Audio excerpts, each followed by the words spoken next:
Like dissolves like. तो हमारे पास दो तरीके के सॉल्यूट्स होते हैं और दो तरीके के सॉल्वेंट्स होते हैं। तो सॉल्यूट्स अपने पास दो तरीके के होते हैं, जैसे पोलर सॉल्यूट एंड एक होता है नॉन पोलर सॉल्यूट।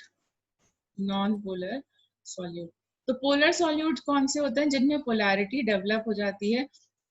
अब पोलैरिटी कैसे डेवलप हो जाती है? मतलब जैसे कि फॉर एग्जांपल जो आयनिक सॉल्यूट्स होते हैं उनमें तो तुम्हें दिख ही रहा है कि पोलैरिटी डेवलप हो जाती है।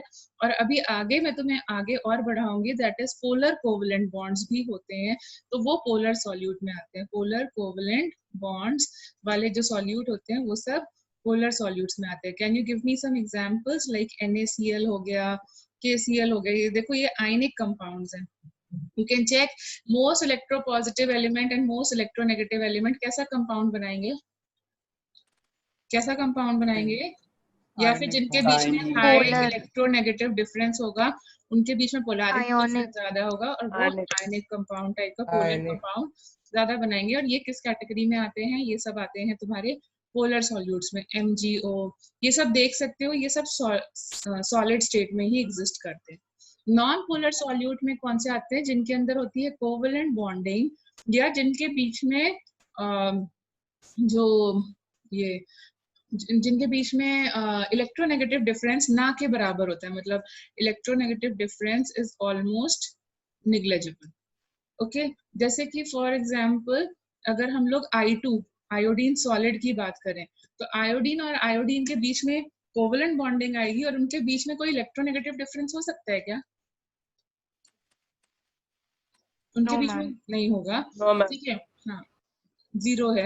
और अगर हम लोग जैसे हम लोग यहाँ पे ये भी समझ करते हैं कि कार्बन और हाइड्रोजन दोनों बहुत पास पास में है पीरियोडिक टेबल में, तो उनके बीच का जो इलेक्ट्रोनेगेटिव डिफरेंस होता है ना, electronegative difference between carbon and hydrogen, generally it is treated as zero. It is generally treated as approximately zero. Carbon and hydrogen के बीच का इलेक्ट्रोनेगेटिव डिफरेंस भी हम लोग लगभग जीरो ही बोलते हैं। ओके, ये तो तुम्हारे ऐसे हो गए जिनका सेम टाइप का है। और ऐसे फॉर एग्जांपल C8H10 सॉलिड ले ली, C8H18 सॉलिड ले लिया, कुछ इस टाइप की चीज हम लोगों ने। वैक्सेस जो होते हैं ना, वैक्सेस देखो हाइड्रोकार्बन होते हैं।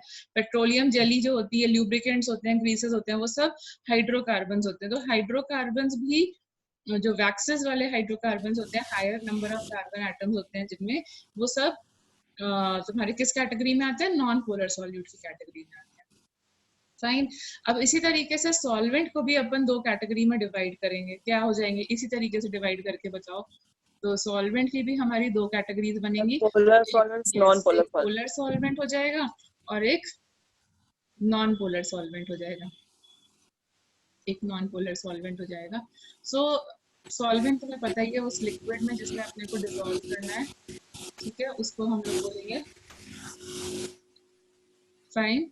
तो अब यहाँ पर वही चीज है, फिर से उसी डेफिनेशन को वापस से तुम रिपीट करोगे। सो वापस से अगर हम लोग रिपीट करते हैं तो पोलर सॉल्वेंट में मतलब आयनिक जिसमें बॉन्डिंग हो, ऐसा सॉल्वेंट हो। बट जनरली जिसमें आयनिक बॉन्डिंग होती है ना, वो सॉलिड स्टेट में एग्जिस्ट करते हैं, तो इसलिए वो वाला प्रॉब्लम यहाँ पर आ नहीं पाता है। ठीक है, तो यहाँ पर जनरली पोलर कोवलेंट बॉन्ड वाले सॉल्वेंट्स ही होते हैं, जैसे कि वाटर हो गया। इनमें हाइड्रोजन और ऑक्सीजन में बहुत ज्यादा इलेक्ट्रोनेगेटिव डिफरेंस है। HCl हो गया, HBr हो गया, इन सब में क्या है? हाई इलेक्ट्रोनेगेटिव डिफरेंस है। सो इसकी वजह से ऐसे सॉल्वेंट्स तुम्हारे पोलर इलेक्ट्रोनेगेटिव डिफरेंसेस हाई, सो ऐसे वाले जो सॉल्वेंट्स हैं वो पोलर सॉल्वेंट की कैटेगरी में चले जाते हैं। और जो हाइड्रोकार्बन्स हैं, या जैसे बेंजीन हो गया, बेंजीन लिक्विड होता है, यू नो बेंजीन क्या होता है? Yes ma'am. तो ये नॉन पोलर सॉल्वेंट की कैटेगरी में चला जाता है, मतलब हाइड्रोकार्बन ही है लेकिन लिक्विड स्टेट में एग्जिस्ट कर रहा है, तो हाइड्रोकार्बन है सॉलिड। ठीक है, फिर तुम्हारा जैसे जो भी ऑर्गेनिक चीजें होती हैं वो नॉन पोलर होती हैं क्योंकि वो कार्बन हाइड्रोजन से बनी होती हैं। So for example vegetable oil, you know, तुमने क्लास 10th में थोड़ा सा ऑर्गेनिक पढ़ा होगा, तो वेजिटेबल ऑयल एंड घी कैसे बने होते हैं? उसको वनस्पति हाँ, उस हाइड्रोकार्बन ही तो होता है वो। हाइड्रोजनेशन। Yes. हम्म Yes, ma'am. तो वो फिर से क्या हो गया, वो एक लिक्विड है तो सॉल्वेंट हुआ, और प्लस उसमें कार्बन हाइड्रोजन है तो कौन सा सॉल्वेंट हुआ? Non-polar. Non polar. Okay, polar vegetable oils and all non polar solvent की कैटेगरी में चले गए। तो देखो यही होता है, common salt dissolved in water, we have done this. Common salt easily dissolves in water, होता है कि नहीं? Yes, ma'am. ओके, अब ये क्यों डिसॉल्व करता है? लाइक डिसॉल्व्स लाइक वाला polar like logic. Polar. Ma'am, H2O is a Common polar salt solid. easily Polar like dissolves polar. in water. So, okay, तो common salt कैसा solute है? Polar. Polar, Polar. ठीक है। और water में high electronegative difference है, सो ये भी कैसा सॉल्वेंट हो गया? Polar solvent. तो देखो लाइक डिसॉल्व्स लाइक का लॉजिक समझ में आया, पोलर सॉल्वेंट, ठीक है। अब देखो जैसे वैक्सेस होते हैं, क्या वैक्सेस पानी में डिसॉल्व हो जाते हैं?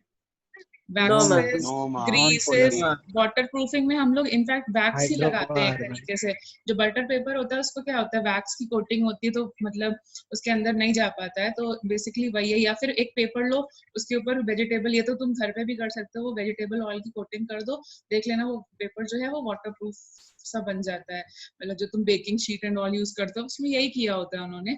तो वहां पर भी यही चीज हो गई, लॉजिक क्या हो गया, that your you can say vegetable oil हो गया, ये तो पता ही है ना, petrol is not soluble in water, so all these Yes. things, vegetable oil does not dissolve in water. What is the reason now? Ma'am, vegetable oil is a non-polar solute. Vegetable oil Yes.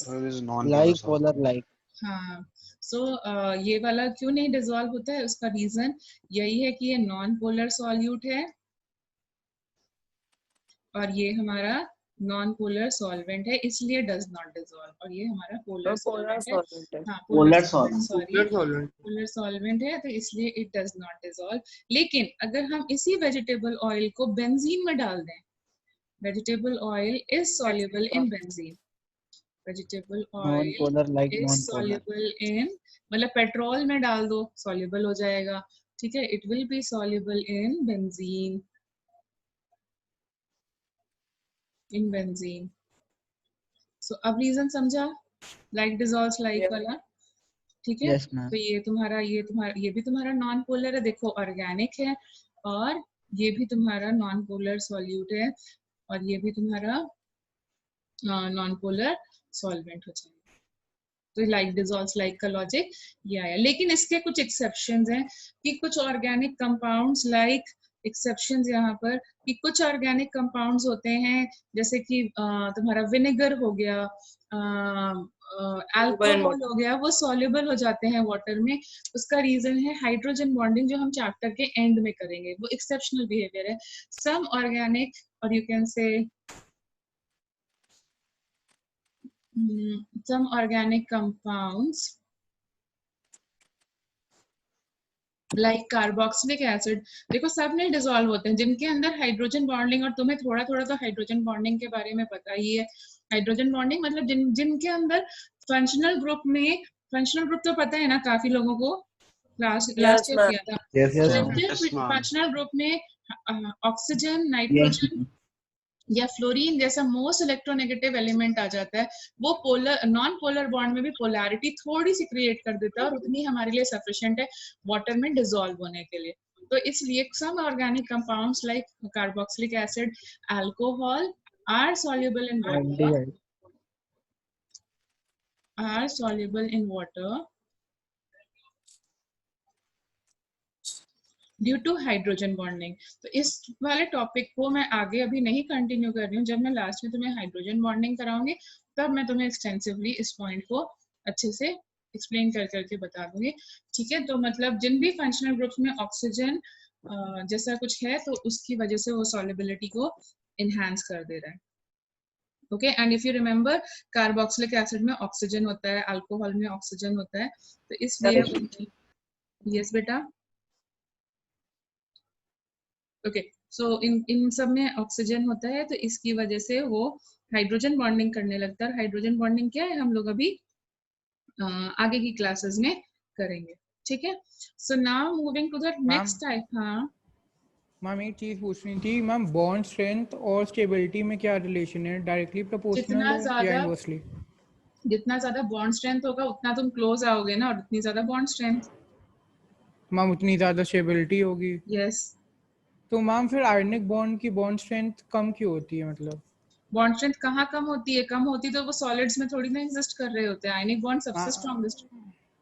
Ma'am लेकिन difference in electronegativity is inversely proportional to bond strength, आपने periodic में कराया था। Bonds बेटा वो तुम्हारे covalent के लिए कराया था।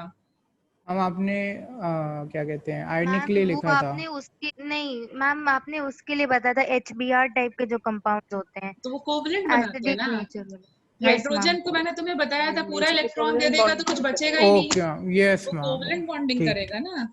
ठीक है, ये बहुत ओके। कंफ्यूजन होता है बच्चों को HCl को। आई डोंट नो वो HCl को आयनिक में क्यों डालने लगते हैं, क्योंकि नहीं वो मैम तुम्हारा वो तो कॉन्सेप्ट। पता है। हाँ ठीक है ना। वो वापस से रेक्टिफाई भी कराया था तुम्हारे को कि उसको नहीं डालना है। चलो ठीक है फिर। मैम फिलहाल डिफरेंस इन इलेक्ट्रोनेगेटिविटी मतलब is directly proportional to bond strength ionic bonds के लिए। Yes. Okay. Okay, so now it is formed. कैसे बनता है? You know it now by mutual sharing of electrons. ठीक है, एक मैंने दिया है तो एक तुम्हें वापस करना पड़ेगा। सो इस टाइप का। So it is form due to mutual sharing of electrons between two atoms. तो ये थोड़ा तो तुम्हें पता ही है।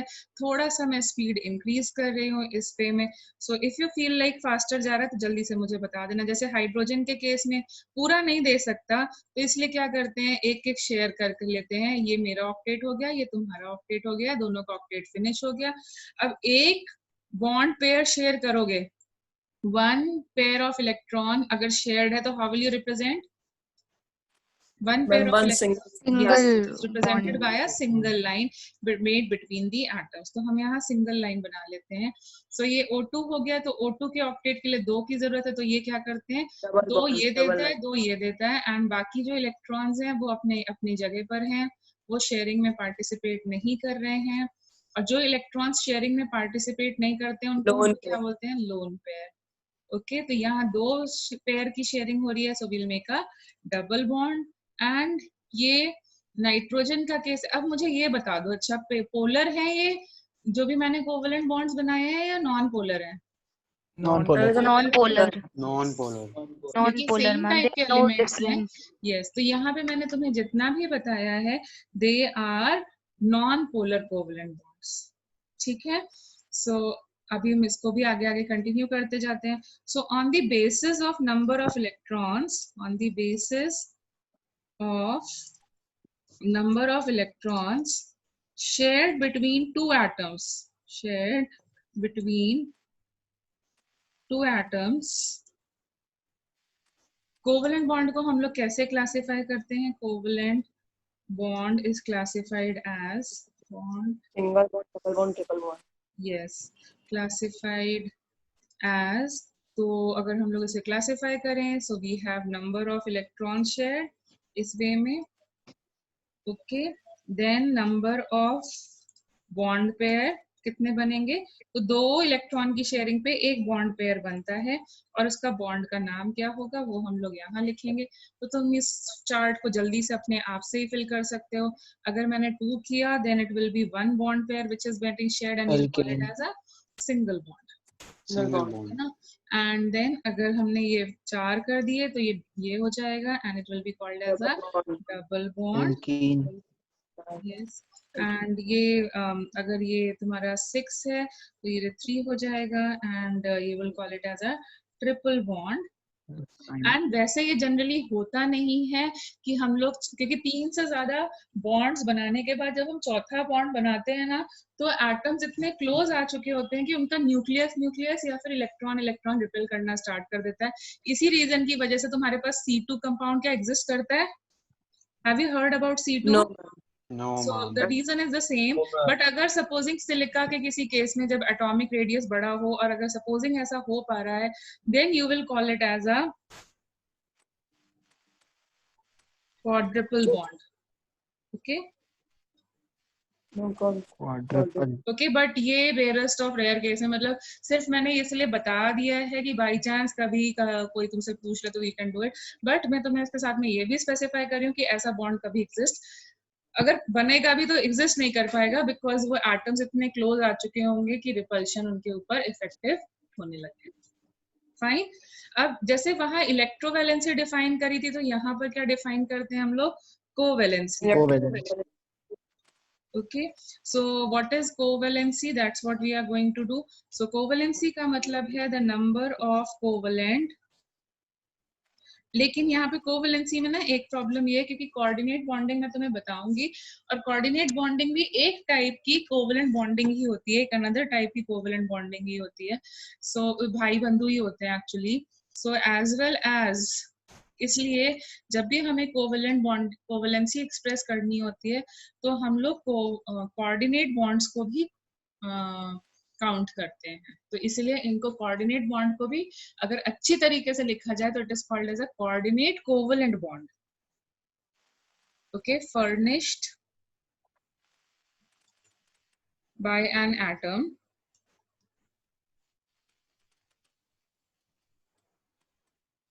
in a molecule or ion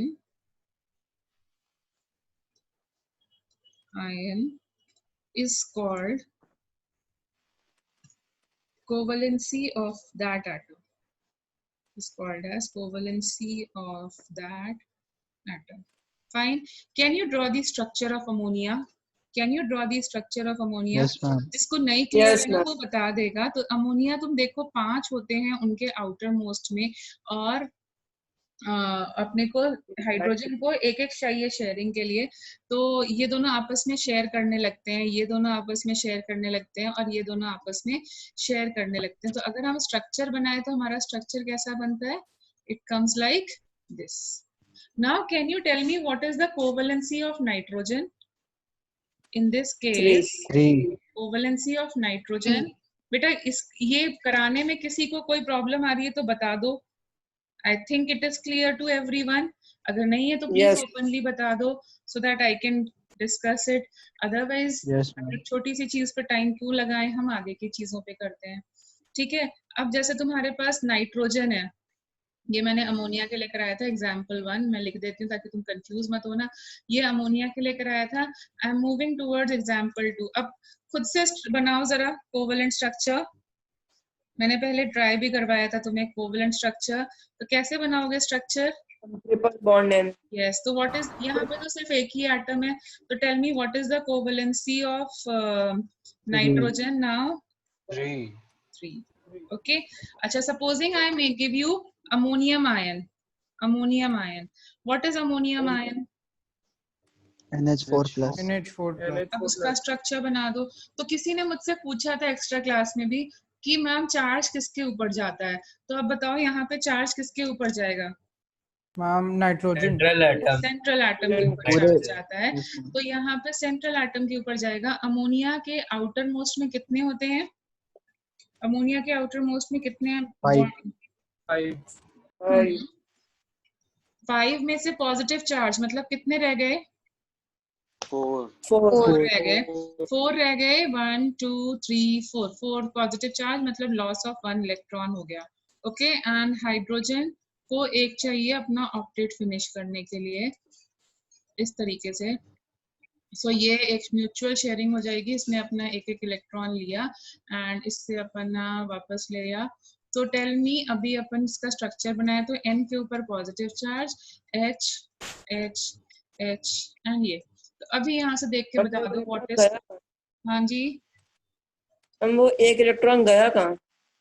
किसी और ने ले लिया है। जैसे ये हाँ, NH4 पॉजिटिव थोड़ी ना एग्जिस्ट करता है, NH4Cl होता है ना, यस मैम। अच्छा, तो क्लोरीन ले गया। आयन तो एग्जिस्ट नहीं कर सकता ना, नो मैम वो मैं नहीं कर उसका सकता। एक पार्ट लेके बना दिया।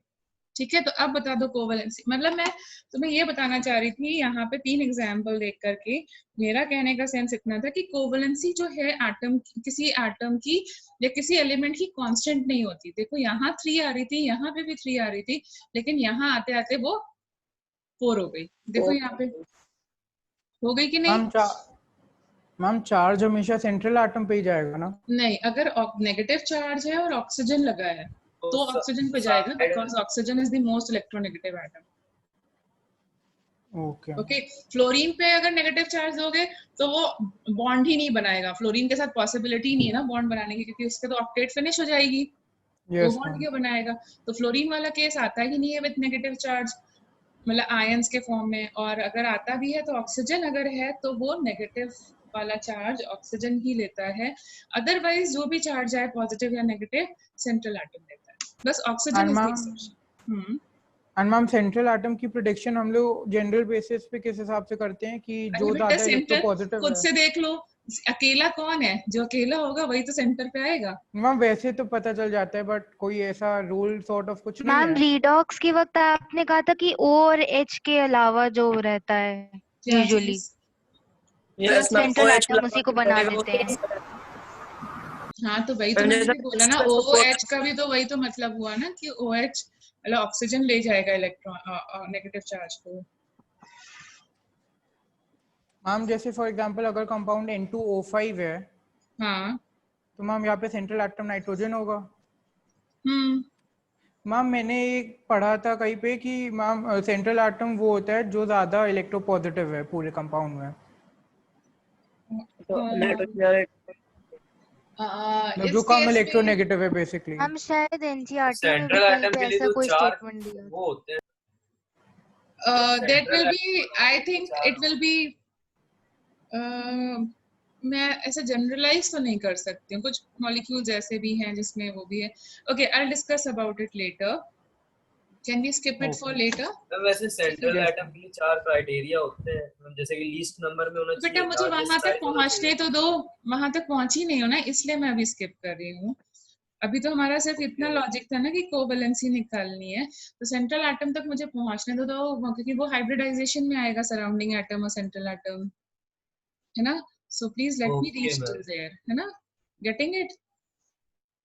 Yes okay ma'am. तो अब देखो जैसे मैंने तुम्हें यहाँ पर ही दिखाया कि एक एलिमेंट का जो कोवैलेंसी है ना वो कांस्टेंट नहीं रहता है, सो दैट इज व्हाई यहाँ पर भी यू हैव वेरिएबल कोवैलेंसी। तो पी ब्लॉक एलिमेंट्स क्या करते हैं, वेरिएबल कोवैलेंसी शो करते हैं, variable covalency of P block elements.